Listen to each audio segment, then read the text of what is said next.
اپنی یہ زندگیاں ہم نے داؤ پر لگائی ہی اپنی آزادی کے لیے تھیں۔ اب ان کو بچانے کے لیے کیا ہم تاریخ کے مجرم بنیں گے؟ کیا ہم نے انتظار کرنا ہے کہ ہماری آخری امید کا بھی گلا گھونٹ دیں، یا اپنی تقدیر کا فیصلہ کرنا ہے؟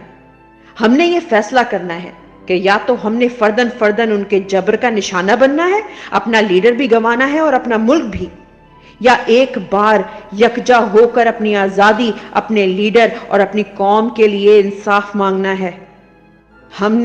ہمارے لیڈر نے ہمیشہ پرامن احتجاج کا اپنا آئینی اور قانونی حق استعمال کیا ہے، بے بنیاد جعلی کیسز میں بھی قانون کا احترام کرتے ہوئے پیشیاں بھگتیں۔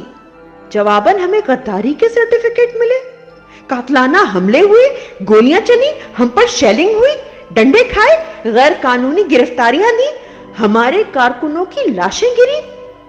ایک فالس فلیگ آپریشن میں اپنے ہاتھوں جلائی عمارت کو بہانہ بنا کر ہزاروں پاکستانیوں کی چادر چار دیواری پامال کی گئی، کاروبار برباد کیے گئے، ہمارے خاندانوں، گھر کی عورتوں تک کی تہذیب کی گئی۔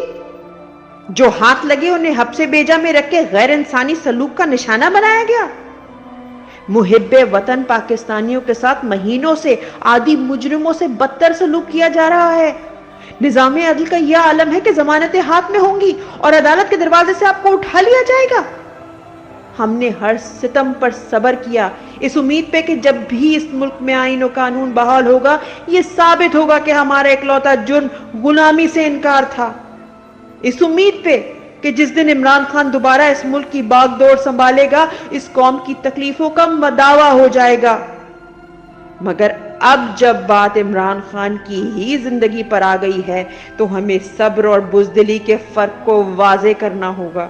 ہمیں بتانا ہوگا کہ ہم اپنی آخری امید کو ان کے مذموم مقاصد کی بھیٹ نہیں چڑھا سکتے۔ تو کوئی بعید نہیں کہ اپنے جن سروں کو آج ہم بچا رہے ہیں، ہمارے کاندھے ان کا بوجھ اٹھانے کی بھی سکت گنوا دیں۔